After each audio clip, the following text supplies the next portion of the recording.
Peace. Once again, this is God in them streets. Make sure you subscribe, hit the like button, and definitely share. I like to send this video out to my Comrade King Tut that just came home and is definitely doing this thing and showing that he's changed. Unfortunately, this is social media, and you have a lot of individuals that would like to get up there and speak on the man and have no knowledge of the man. So I'm going to give y'all a little history and background on a video that I did over 10 months ago up on St. Lads about the history of Cypress Hills and the A-Team. I hope that you enjoy and listen well while I narrate this particular video. Is getting out of pocket. Mainly you, Gully. You don't know what transpired, and you definitely don't have the right to talk about anything pertaining to Tupac and Tut. Peace. This is the King Tut. Dig this here, pimp. I see that you answering and have rebuttals to different interviews that come across the online community with your name in it. You had a rebuttal to China Brim the day before, and this morning you had a rebuttal to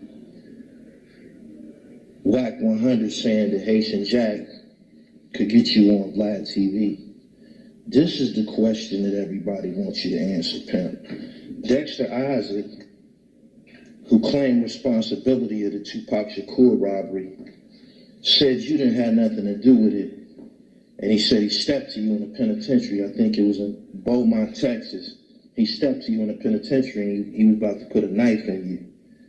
And you was backpedaling on your story and shit. He said that you was a fraud and you've been riding a reputation of work that they put in since back in the day.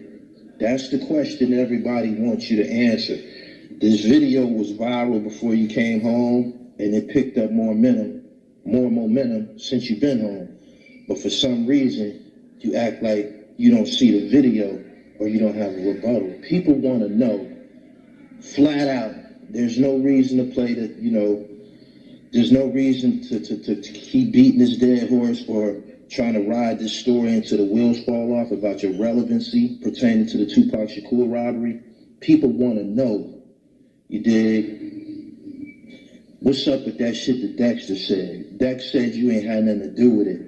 I believe that you have plans on, getting you some type of bag for the belief, for people's belief that you have something to do with it. Tupac did say your name on the song.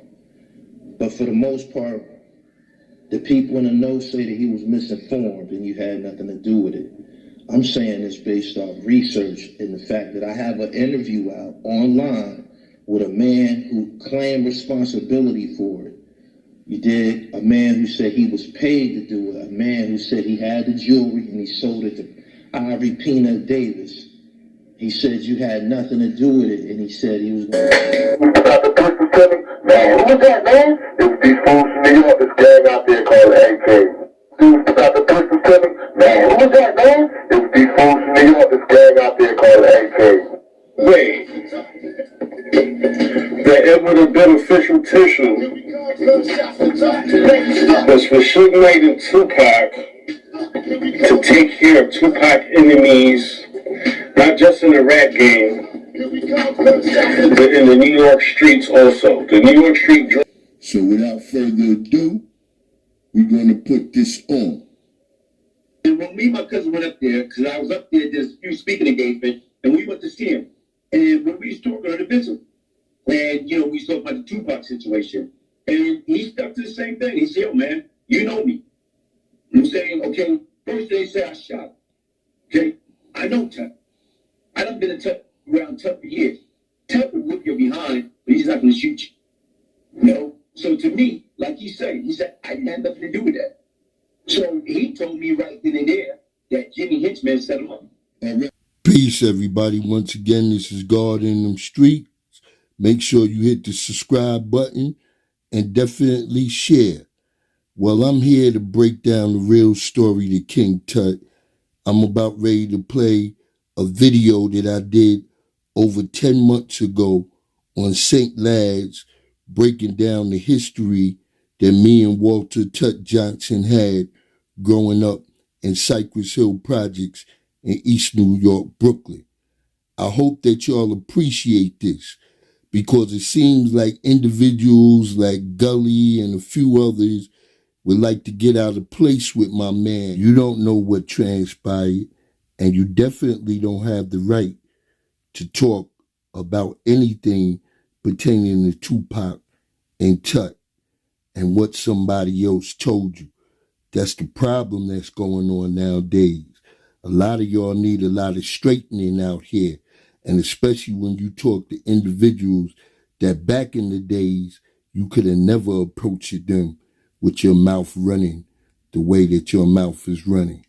So I hope that y'all enjoy this interview and allow me to explain, like I said once again, the ethics and how we grew up back in Cypress Hill in East New York, Brooklyn. 18 for life. The best jail stories and hood stories are here.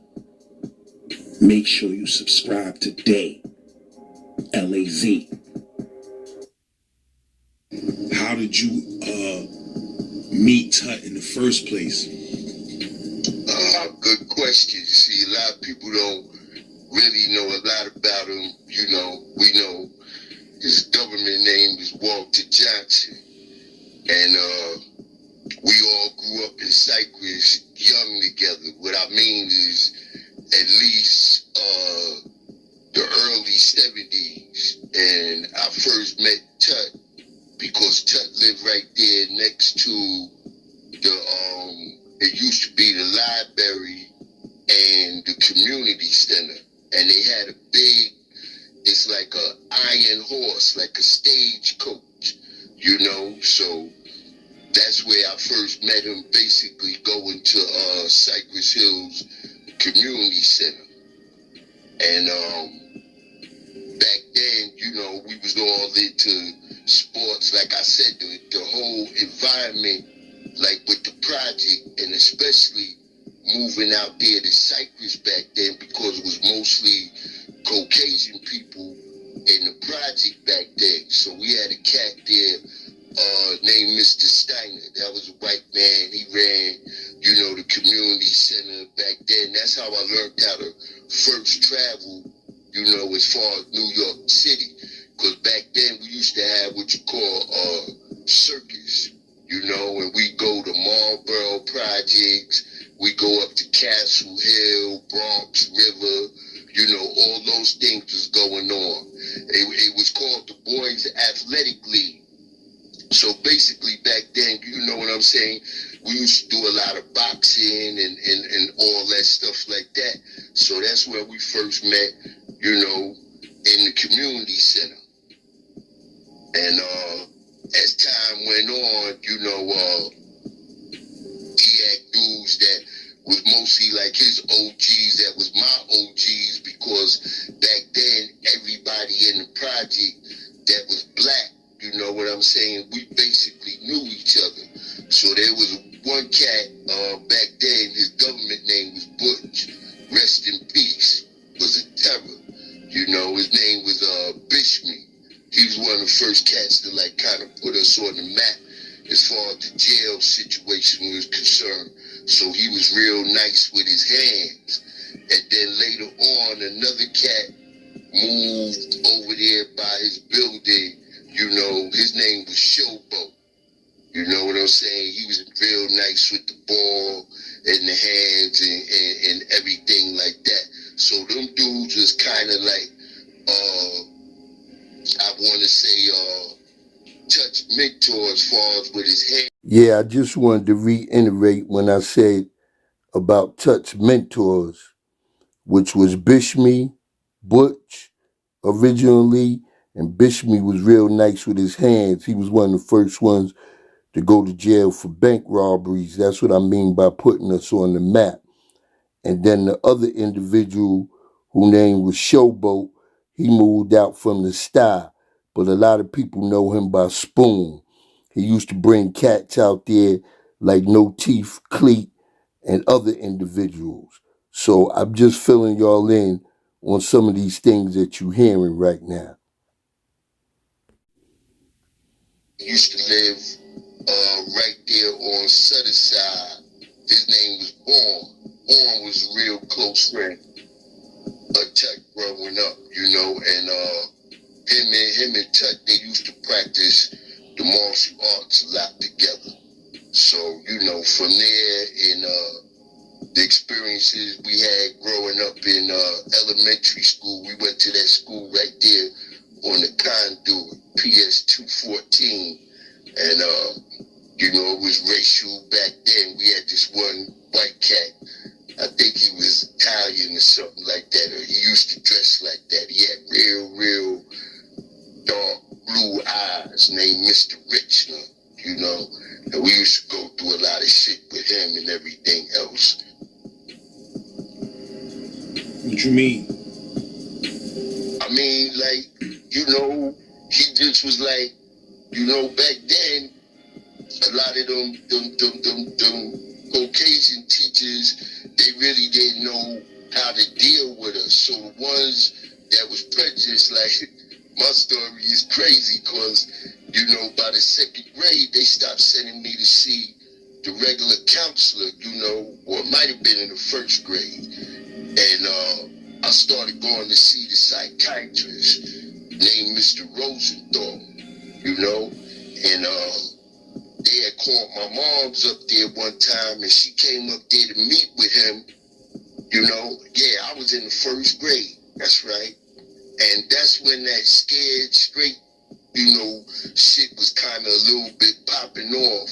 So my mom was sitting there talking to him, and this dude had the audacity to say, because my mother said she was thinking about taking me out of public school and putting me into Catholic school, St. Fortunatus, that's right over there across the street from Pink Houses and a block or two from Linden Plaza. So that was, the Catholic school out there then. And he told my moms that he think that she would be wasting her money. You know what I'm saying? Because he didn't even think, more or less, me graduating from out of high school, you know what I'm saying? I might not make it through, elementary school or whatever, And that was like real crazy for somebody to be telling somebody's mother that when a child is just, 6. Yeah, like I said, there was a lot going on with the racism out in East New York.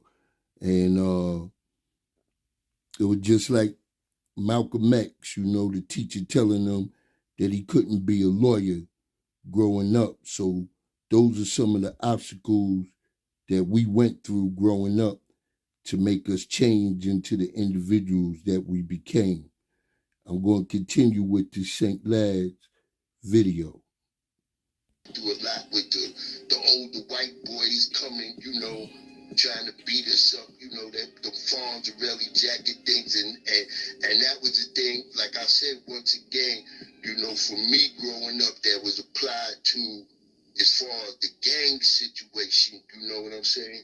That the white boys, every time they heard that the Tomahawks or something, because mostly it was the Tomahawks out on our end, Brownsville, East New York, embedded in, because like I said, I met Art Barker and them when I was young, when they was living in pink houses. So, the Tomahawks was like our savior back then, because when them older white cats used to find out the Tomahawks was coming up there, they would disappear. So, we went through a lot back then. Like I said, the white boys, they would stop the buses along the way. How little kids hang out the bus and screaming and hollering. I remember I told the cat in my building, Jimenez and Cisco, and they were Spanish brothers that lived in there. And I told them, yo, man, when we get stopped in the middle of the block, white boys order them all that. They be coming out their houses. That's, like I said, the zip guns, all that was in effect. But if you got your head hanging out that window, you gonna get served. So my boy listened to me, and he kept it, hanging his head out and didn't pull it in fast enough. And I remember the white boy hitting him flush in his face with a belt buckle. You know what I'm saying? And he had one of the rings around his eye, like Petey the dog from the Little Rascals. So, that was just our first, like, all along the way of growing up with this whole, like, racism thing that a lot of people don't understand about the North that contribute, to us becoming, like we say, products of our environment because of all those things that we went through growing up in the school system, everything. We had to fight for free lunch, all that type of stuff. So those type of individuals you still had integrated into the school system where, like with Malcolm X, when his teacher told him when he wanted to grow up and be a lawyer, that was impossible. With Tut, as we began to, get older and everything, that's leading up into more or less what we're going to talk about the story, because a lot of cats came, around to see Tut. Tut used to be with Law Just, this other cat. He had wrote a book a while back and was doing things, speaking about him and Tut's relationship from out of Pink Houses. I think he dead now, Kasim. But Tut brought around a lot of different characters, and like that one that they As y'all went to school further down the line, like when did son start becoming like, into the streets or whatever? Like what was going on in his crib that pushed him into the streets? I mean, basically, he had the same type of background that we had. Most of our mothers was from the South. They was brought up with like a lot of old traditions. My mom just always tell me manners carry you places that money can't. So at that time, like I said, once he got like more or less like all of us, I say really, I might have started popping a little bit earlier than them, but I'm quite sure that, by the time they was hitting like 11, 12, that's when they started like really getting into their own little scripts and, beginning with their little lives of crime and snatch jewelry. But we wasn't out of elementary school because we used to take the bus, from our house, depending on what side of the project you lived on, A, B, C, E, F, G, and then the other side would be, the 8th or whatever I, Linden Boulevard, Euclid Avenue, and, the bus would go around and pick us up, take us over there to 214 and back, not unless it was a bus strike, because we was involved with all that, fighting for lunches, free lunches in school, and all the politics that was going on then. So one time, the regular New York City buses went on strike, and they decided to give us, train passes, and that's how all that little train pass thing started. Before I got to junior high school or high school, I was already doing that at elementary school, even though it was just one stop. You get on at Euclid, you could basically walk if you wanted to, but usually we get on at Euclid, get off at Grant Avenue, and then 214 sit right over there on the conduit. So you said that was just regular white kids that did that, or that was a white gang? Well, I mean, you could basically say, I guess they might have had little names for themselves, because they was all crews, and then we had over there what you call City Line, like all those places now, they integrated. But back then, it was nothing but Italians and, Jews sprinkled in, Irish, the original Caucasian immigrants in New York. So when we wanted to go to City Line, that's where they had most of the pizza powders and everything. And you used to get 25 cents. You know, you get 5 or 10 Zeppos. They give you the white bag with the sugar in it. And we knew we was gambling to go over the City Line to get these Zeppos, you know, during lunchtime or whatever. But it was worth the gamble at times. So we take our gamble and go up the City Line. But if you get caught anywhere in between, you know what I'm saying, it's lights out. You know, they gonna do you dirty. You know, and I remember, shout out to my homegirl, she was wild back then, Liz Porter. You know, her brother's Horse, you know, boys hop, football star and all that, but them niggas was real nice with his hands. Horse got killed down there in Virginia by some broad or whatever, as far as I know. Rest in peace to him. And other brother Cooley. But Liz, she bought you know, like them hammers that you use to do the meat tenderizer with. Yeah, them shits with like the little spikes on them. Yeah. Right. So it was me, and my man. His name was Quentin, but he ended up becoming righteous too. Tislam, he was one of the first ones when they passed the law to go upstate and all that. At 16, he was with like that first busload of cats to go up there.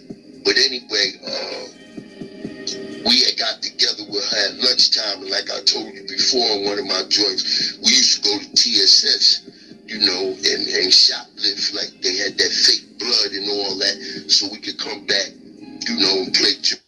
Yeah, we used to call it vampire blood.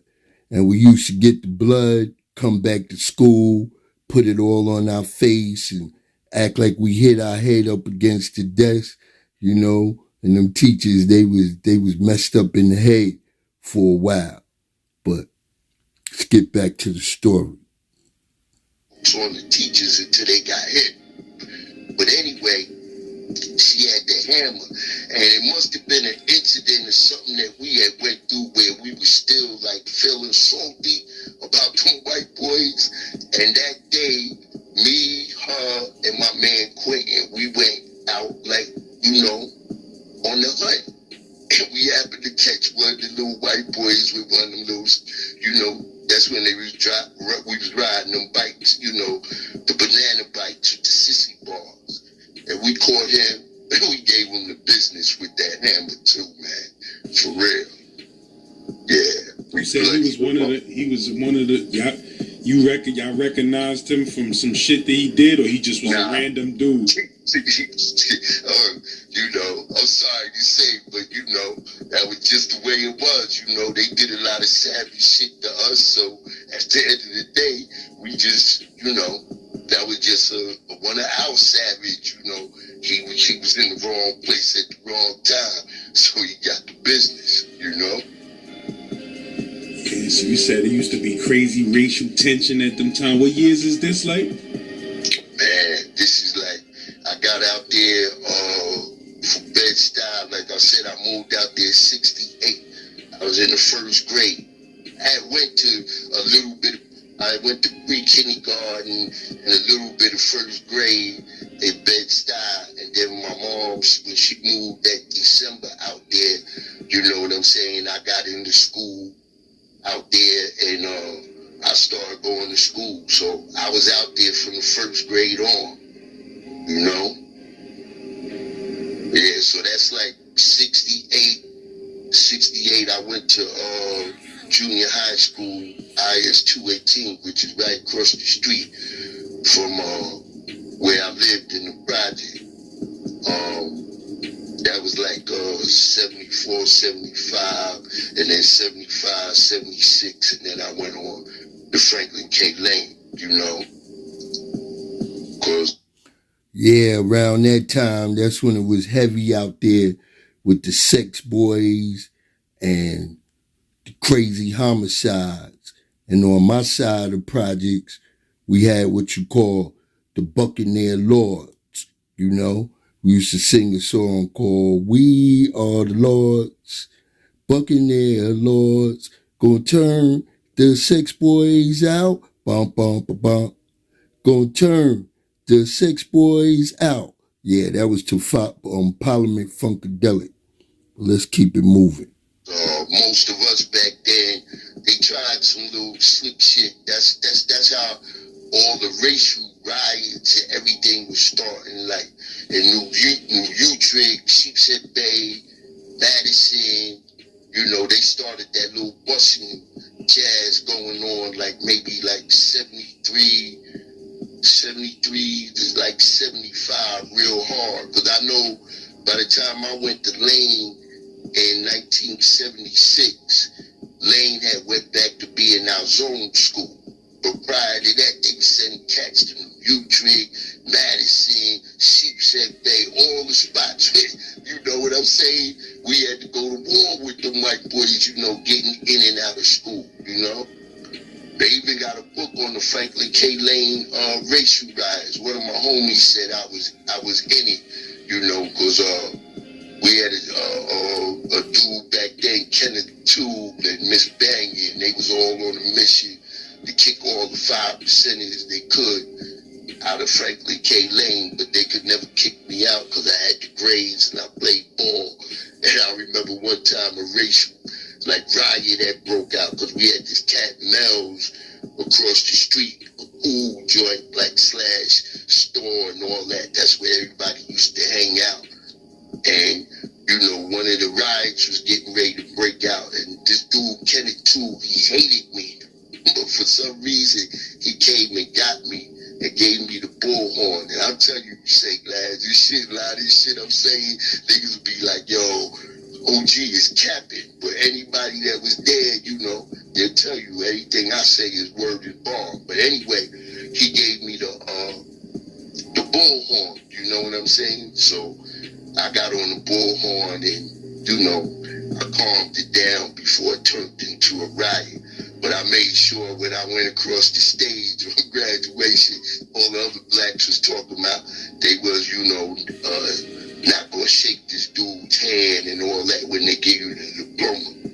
But I ain't do it, you know, so it was basically all that racial shit was going on. Only time it didn't go on is my junior high school era because, like I said, my school was right across the street from my house, you know, so I could leave out. I stayed 345 Fountain Avenue, so you had to be in school by 8 o'clock. I could leave out the house 7:55, you know, and go right downstairs and go into the school. And being we talk about that, I'm gonna throw this little part of that in as a bonus right there, being we talk about the junior high school shit, you know, and all this time too, you got gangs going on out there, you got the sex boys, crazy homicides, all that. I did a video with one of the members, the leaders of the 13th division of the crazy homicide, Big they can see that on my channel. But anyway, getting back to the junior high school thing, you know, like I said, I was already out there, so I was already going back and forth Delancey Street every day. Right around there, that's when it really started. But my mom's had bought me, you know, Porterfield.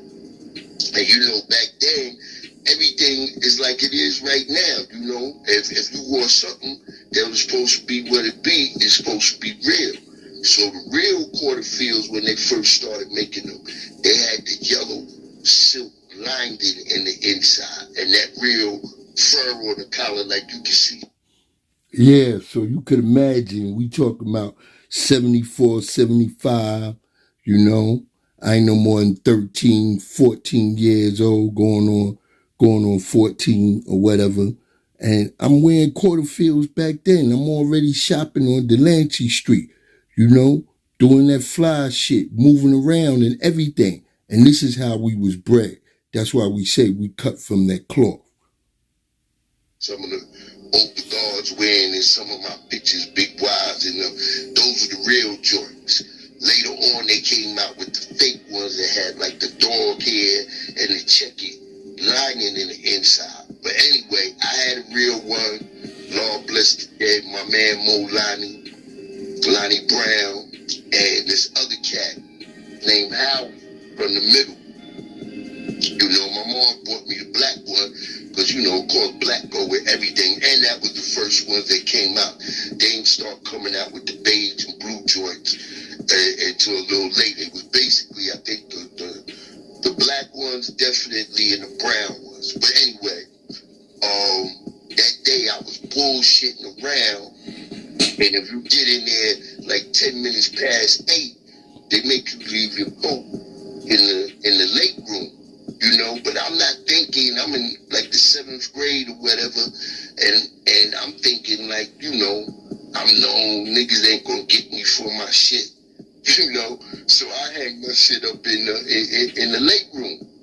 So now when the penalty is when it come time to get out of school, you gotta stay in the late line in order to be able to get, you know, your coat. So I'm standing in line, not figuring I should have been first because I got this expensive ass coat. So man, by the time they let me in the joint, it was right next to the gym in 218. Big room, they had us hang our coats up. You know what happened. Nigga beat me for my coat. Left me at the dun. And my mom's, when I think them shits was running like $110, you know, 74, $110 for a coat. That's a lot of money. You know? That was like 500. Right, you know. I had to hang my shit in the late room. And somebody just stole it out of there? Son, you know how Brooklyn go. There's a million and one niggas that's starving. You know what I'm saying? Some niggas ain't even got a decent coat. We talk about the 70s. You know? More or less me putting one of the flyest coats that ever came out back in them times. You know? But, you know, what the fuck they end up giving my moms for that coat? I think they might give my mother maybe $50 or $55, something like that. They ended up writing off, or it might have been 25, but you know, it was nowhere near what, you know, what the coat had costed at that time. But, you know, really, basically, it wasn't too much longer after that shit like that, they ain't really mean nothing to me no more because I was out in the bricks doing my thing with my little crews and shit like that, you know, so that at least once a month, me and my man Robbie Rice, he used to stay right over there next to Glaze and see a lot of these dudes, like I said, you know, that's right around the time that, you know, a lot of families that their moms and pops was, you know, both had little civil service jobs and stuff like that. I know his pops was a maintenance man for New York City housing. You know, Mr. Rice, everybody knew him over on Sutter. And then his mom, she was like a teacher's aide. You know, a lot of the women later on, when I would say they was teacher aides, you know, they would take offense to it because, you know, they went on to get their degrees or, you know, back then, a lot of them, if they had enough time as teacher aides, you know, they could eventually become teachers or whatever, and most of them did. But a lot of them that were teachers aides were regular women that, you know, lived in our project or in our community that, you know, we would relate to. I guess some of the times back then, the teachers' aides, they served as a buffer too with the white teachers because, you know, they knew how to deal with us, you know, or if you get out of line, a lot of them knew my moms directly, so I pop off at them, they come straight to the crib and you know, do me. Or some of them, if they was real close, they take me in the back staircase, pop me in my head or whatever, and tell me, yo, you know, when you get back home, I'm telling your mom, so you gonna get another ass whipping. So, you know, they knew how to deal with us a lot better, right? Back at that time. So I guess they was there also as more or less like a behavioral buffer. Yeah, that was the truth back then. You could get an ass whipping from one of the ladies that lived in my building, Miss Farmer, Miss Wynn, you know, Miss Southwood, Miss Rush, any of them. They catch me out of pocket. They could give me the business. Then they gonna take you upstairs and your mother gonna whoop your ass twice. You know, we come from the era where we was getting them beatings coming out of the bathtub with electric cords. They call it child abuse nowadays. But guess what? If we went back to some of that corporal punishment, a lot of y'all wouldn't be out here running wild like savages. And everything else, but yeah, that's how it was going down. You know, so from junior high school, you know, the majority of us ended up, that's when they changed lane back to our zone school. So mostly, like I said, that was Cypress, you know, pink houses, Linden Plaza, individuals that was on side blocks up to a certain point. And then that, the rest of them, before you get to Pennsylvania, they zone school might turn into Thomas Jefferson, you know? And you started noticing that Tut was getting into street shit, or did y'all start getting into street shit at the same time? I might just been a little bit, you know, because I'm a year or so ahead of them, but like when we did the interview, me and Glaze, the very first one on this joint, you know, he said like, yo, Shad, you was out there a little bit before us. So, you know, I always looked at them like, you know, kind of like, you know, my little brothers or whatever, but we all in the same age bracket. So I would say we all basically started with the same little street, you know, crimes at the same time. I really wasn't too much with that pocketbook snatching shit. You know what I'm saying? Because whether they was a black woman or a white woman, you know what I'm saying? I just felt like that was just like sucker shit, you know? But I ain't gonna say it didn't take place at times, you know what I'm saying? At the beginning of certain shit. And that's why you had to be, you know, you had to watch out because all the bullshit was involved back then, you know? And I heard individuals say it that was out in the streets. That's why I could tell when individuals tell their stories, you know, when you deal with black knowledge and certain other individuals and how they describe things, because even though we was from different locations, we was all basically brought up with the same type of ethics. You know what I'm saying? Even though we was doing crimes, you know, like I said, the majority of the crimes or anything that I did, you know, because we was politically aware now of who we was and the atrocities that they did to us, you know, was mostly taken out on Caucasians. So I really did, like I said, you know, snatching pocketbooks from helpless women. I done been on capers where we done snatched pocketbooks and I felt so bad with the lady and she be like, yo, it ain't nothing. And she was right. But she said, well, ain't nothing in the pocketbook but an apple in the Bible. And I opened it up, stopped running with the pocketbook, opened it up and see, that's all it was. And went and gave it back to her. But like I said, with that, it all started there because if a cat caught something and he ran faster than you, you know, and I learned this with Dollar Bill, my man Cook brother, you know, and he get up in the building before you, 9 out of 10, nigga gonna take something out. If it's something real valuable, he gonna take it out his stash. Or you get there and he was there first, oh man, it was only 200, but it could have been 600.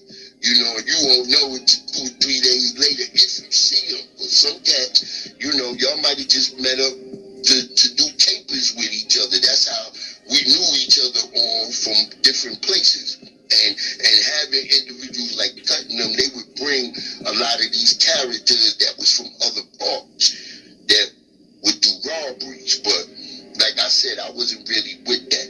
But the joint I was with was that shit where we jump up on the big white boy necks or whatever and put him in the L, put him to sleep. You know what I'm saying? And hit him. That's when the little rope chains with the Jesus pieces and all that was coming out. Yeah, y'all don't know nothing about that L, that full Nelson. You know, I'm not justifying what we did, but like I said, once again, moving out there to East New York in the late 60s, early 70s, we went through a lot of drama with those white Italians and other ethnic immigrants that came into the country. So at the same time, once we got knowledge of self, we just reversed the polarities. But yeah, that's how we was living.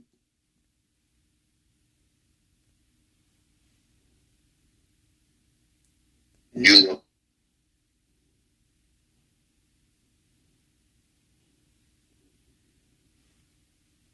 So we was having them with that, because a lot of them, they was coming to school thinking that they was safe, because they in they hood and whatever. But you know how that go. Mostly all high schools, you got the little, when you walking up the steps, you know how they knock out the little windows, piece of the pane be knocked out. So we going in transition from class to class. White boy walking by, he got one of them ropes on with that Jesus piece of any of that hop. You know what I'm saying? Got you. What, snatching it through the window? Yeah. You going up, if you going up, say you going to a class up on the second or third floor, and I'm coming down, maybe going to gym or whatever, that way. Or sometimes, like I said, most of them cat tutting on them after a while. Them niggas wasn't really coming to school to go to school. They was coming to school to see, what they could take, So that's how that right there was going down. So that used to start a lot of, racial shit, and of course the music back then, that's when hip hop was first like really coming out. So they was hardcore on that disco. Oh no, we was in the disco era.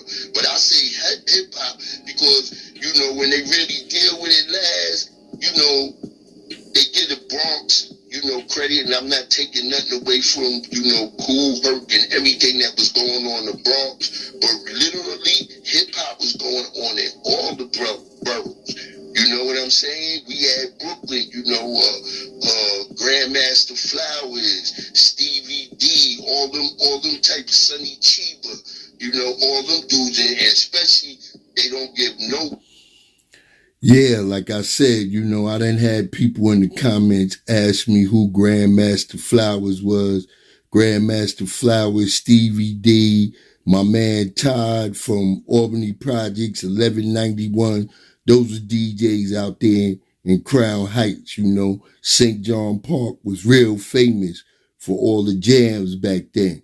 And Flowers and Stevie D and all them, they used to tear it up back then. So I used to go around to all the boroughs. I know, like I said, once again, they said the hip hop started, in BX, but all the boroughs had their own form of hip hop. Queens, New Sound, Disco Twins, a bunch of different DJs that was off the chain back then, so hip hop was influenced by all the boroughs in New York.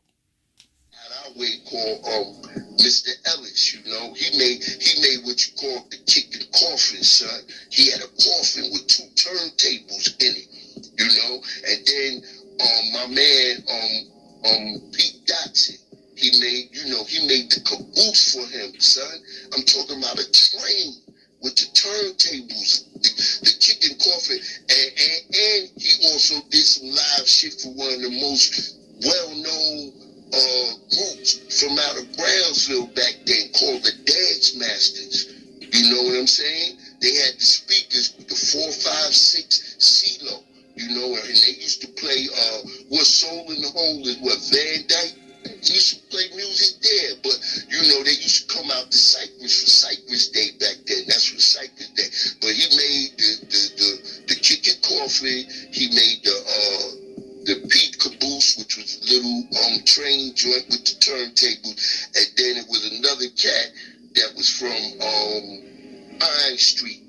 His name was DJ Haswell. His brother played ball with me on Franklin K. Lane basketball team, Ashland. But he made the joint for him. And then, one of the most famous DJs that come out that era, that's my man that we grew up with, is a cat called DJ Watkins. He just did some big shit this summer that passed over there by Star Wreck City, and he brought DMC, brought all of them out, because he was going on massive tours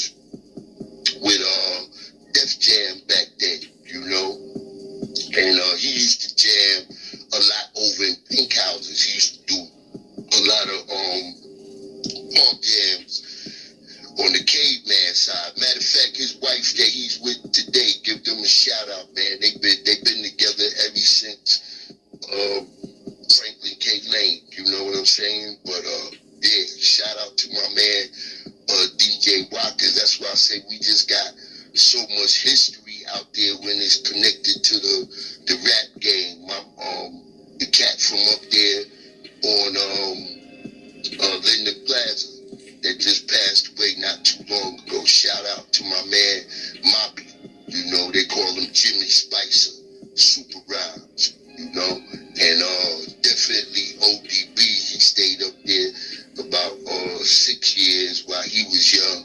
And like I said, when I first went to somebody that introduced me to him at Parliament, he was like, nah, man, I remember the guard here, they used to be homie motherfuckers. I used to tell the Wu-Tang, yo, y'all want to run into some scientists? Let me take y'all out to the east. Let me take you up to Mount Everest. That's what we call Linden Plaza, because it's the highest foundation, you know, of buildings built up, because they had to build it over, you know, the A-line.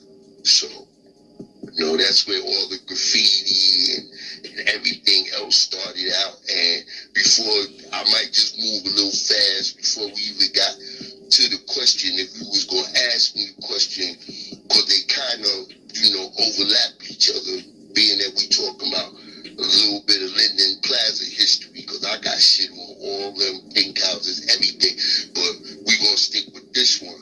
I know you heard before about somebody shooting and touch the door with a shotgun. Well, it was a cat. His name was Dino Bell. And Dino Bell.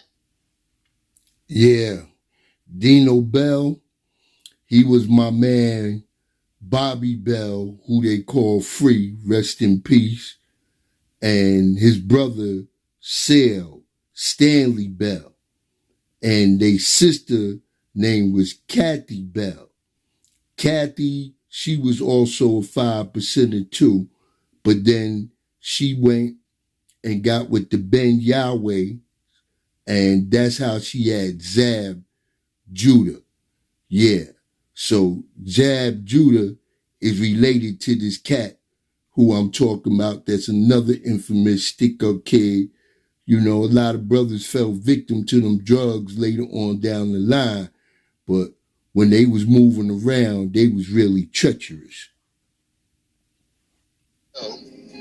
Is related to Zab Judah. Remember I told you before how Zab's mother Kathy was the earth before, and his uncles was my first man that I hung with up in Linden Plaza? Yeah. Well, Dino Bell, niggas from back then know that nigga well. You know what I'm saying? He was about the business, dress up in all different type of disguises and everything, but they was running together. I don't know what had happened between him and Tut, you know, but they had a fallout, and that was the cat, you know what I'm saying, that ended up shooting at his mother's door. And before we go even further and we get to this, I want to say, man, on some real shit, man, they need to free my man King Tut. For real. They need to free that brother. That brother they ain't got him in there for no bodies or none of that shit. And like I told you, he's the first dude, right, that changed the whole game when it comes to this Fed shit. 1994, right? After he beat the shit with the police and all that, attempt murder on them in the barbershop and everything else like that, when they came to pick him up for another robbery or whatever that looked like he was going to be, they basically wanted him to somehow give them information that would incriminate. This is my personal opinion. I can't say it's facts, you understand, but putting, you know, common sense things together, all right? And him being well known. Yeah, what my facts or my conclusion is with that is now that you can see that since they got Puffy, all of a sudden they let my man Tut go. Like I said, I put 94, but you know, he went up or was convicted in 97. But that's when they first started using your state convictions to enhance you on the federal level. That's why they gave him 5 life sentences. Because for any other reason than that, it was no reason for him to get that. He didn't have a bunch of bodies. He didn't, play around in the game as a drug kingpin. If anything, they went and took things from drug kingpins or whatever.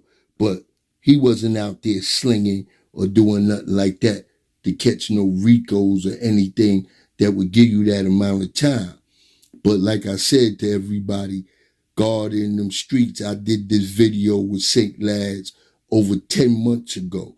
So I've been campaigning. And in all my videos since I started this, I've been campaigning for them to let my man go. So once again, I'm elated that my comrade, Walter King Tut Johnson, is back in the free world. Let's finish with this video. Stick up kid did it. This is how the whole A-team and the Tupac, them fools from New York, all the A-team shot us, and all that. Man, who was that, man? It was these fools from New York, this gang out there called the AK. Dude, about the pistol selling. Man, who was that, man? It was these fools from New York, this gang out there called the AK. Overlap into each other. And what I mean by that is that Tut was the first one that in 1994, when they convicted him, they used it all of his state convictions to enhance him on a federal level. Before that, it wasn't going down like that.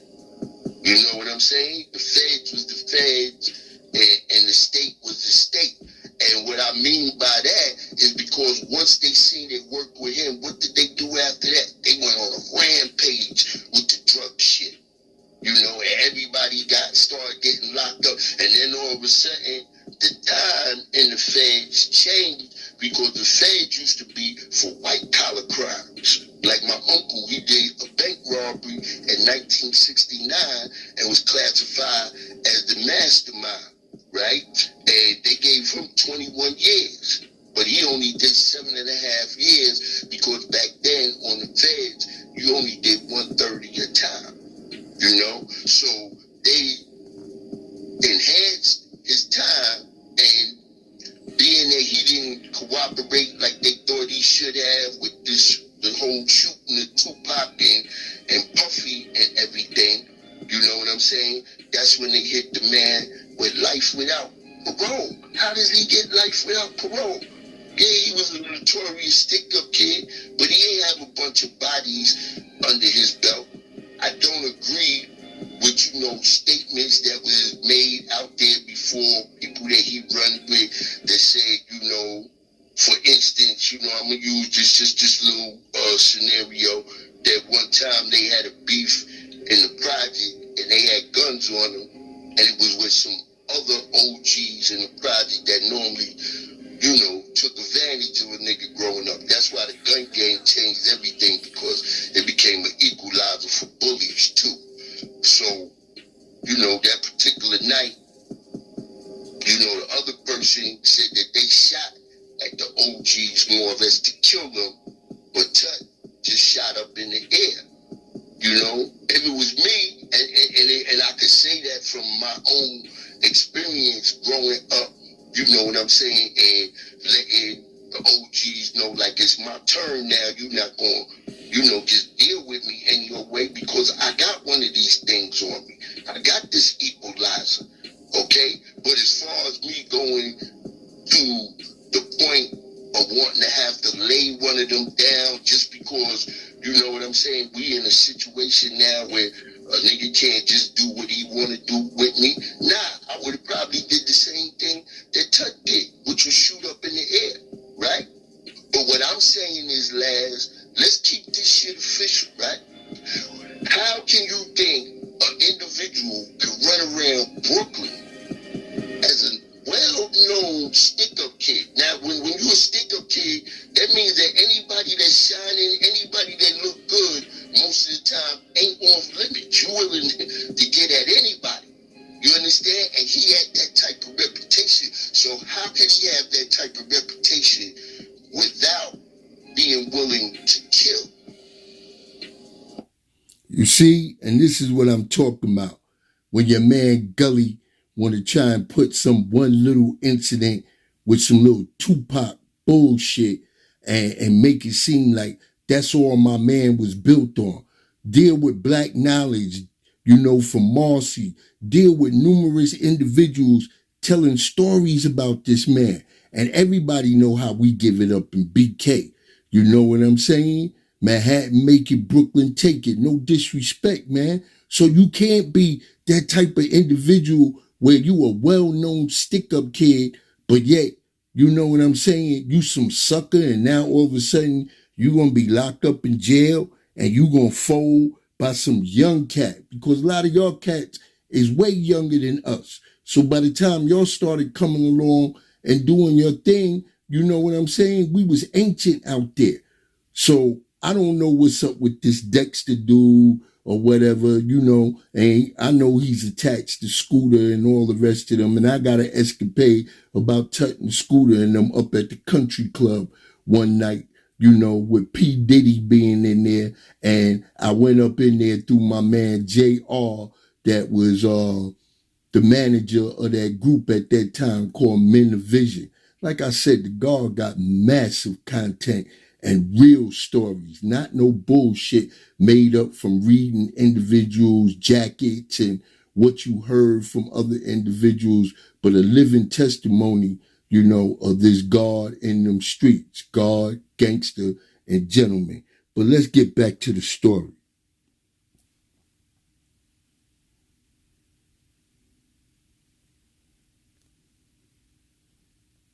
Because if you a real robber, and I'm going to just keep it real, the way we was taught, the bigger the robbery, the more deadly it is. Because if I'm going to take some real bread from somebody, that's already calculated, because most of the time individuals is going to protect what they got, or they made from the same cloth that you made from. You know what I'm saying? So it got to be a life or death thing when you going in there to do something. Now, whether you are equipped or you got the science of robbing where you get, because everything is about the element of surprise. Ain't got nothing to do with the size of a nigga's gun. You can have a fucking bazooka, and I got a knife. If I get up on you first and take that bazooka from you with my knife, I'm in charge now. So that's how that game right there was played. So, I would never put it from that aspect. What I would put it from that aspect is that Cut has always been a thinker. You know what I'm saying? And most of the guys that go to the top of the food chain, it's not because, they savages, because you got to know when to be a savage. Like every now and then you're going to be tested. So you got to do what you got to do. Okay? So, like I said, when you say as far as timing about the crimes, and all the dudes from Brooklyn, I hear Black Gold, my man Craig that used to be on this Triple Beam, all them little dudes that grew up or whatever, everything, has been passed on. It ain't nothing new. 1978, we was going up to the Tex the Honey show in Manhattan, going wild. That's just how that thing was. So the robberies back then, when they turned into bombers, back then it was quarterfields. It was sheepskins, It was leather bombers, but it was always something gazelles, I remember it was a time when niggas was getting shot for plumage and all that. So that was always a part of the game as far as the way we was taught prior to the drug game coming in. Manhattan, they always had older cats to bring them along, to boost in the numbers. But most of us in Brooklyn, that's all we was ever taught. If you want something, go out there and take it. Get a chance. Just look it up and see when they changed the juvenile law. Because I think it was in 78. Because I was 16 in 78, and that's when they started telling us 16 on up, y'all could be tried as an adult for any crimes y'all do. But that shit played a major portion in niggas really doing crimes, because, you know, that shit was like a turnstile, you know? And that's involving them Diner boys, them niggas from out the East, them the niggas that changed the whole game. My man Polite, Hinterbuck, and all them.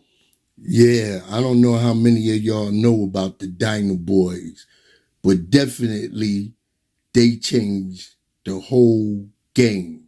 Because back then, individuals was going in and out like a turnstile. I'm talking about with felonies, you know? And like I'm a state in this particular video about my man Hinterbuck and how many charges that he had within a year that was felonies, over 14 felonies, and didn't do no more than 14 days on Rikers Island. You know, I used to be up there because I played ball for the East New York Ravens. So all them cats up by 72 school, we first learned how to play organized ball in that park. You know, Sidney Green, Bill Calhoun, they were stars for Thomas Jefferson, and then Sidney Green went on to UNLV and then ended up in the league. You know, it's a big story too about his brother Bernard Green and a bunch of drugs and things that popped off in East New York. But yeah, that's how I know the Boxhead twins, you know, Black, Snow, Sykes, you know, and even the infamous Baby Sam is from right out there on Shepherd and Berriman, you know? So, like I said, when individuals want to throw fraud in the streets, they better know who they talking to. Right there from off of Shepherd and Berriman. They was called the Diner Boys. Son, you don't know about the Diner Boys shit? Them the niggas that went out to fucking Long Island and they was holding up restaurants, making white motherfuckers have. That's why they got charged like that, because them niggas was high off of dust and all that shit. First they was hitting the jury. They hit the juries on 47th Street. They was just on a wild spree. But the most thing that they got everything for was when they went out to Long Island and they motherfucking started robbing them diners, making them white people have sex with each other and all that shit. Yeah, that shit was crazy. That shit was crazy. I think I got the article, but if you look it up, you know what I'm saying? The Long Island Diner Boys, my man Polite and all of them. Them the niggas that got New York City to change from that whole turnstile system. Because them niggas had like 14 violent felonies. Hinterbuck had like 14 violent felonies. And this nigga hadn't did no more than like 45 days on the alley. Yeah, they changed the game. As far as the court system. That's why it was so crazy back then, because it was so much shit that was going on. Niggas was getting cut back loose, burners, robberies, or, you know, you read this nigga's whole jacket like in an 8-month time, you know, but it was petty shit, but it was violent, you know, carjackings, niggas going up in niggas' cribs, all type of shit. Yeah, they changed the game. The fucking Diner Boys.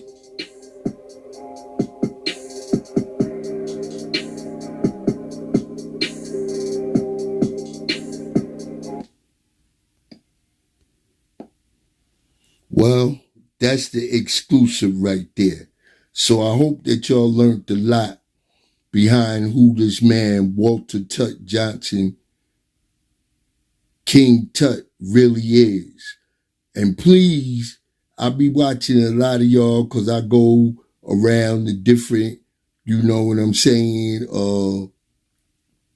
people's pages, not trolling, but just seeing what positive information I could get. I like to watch a lot of different people. Shout out to 050, China Brim, and Harlem Legend, because recently last week I was up on their show twice and they gave me some airplay so I could try and give some good wisdom to the younger brothers and sisters that's out here.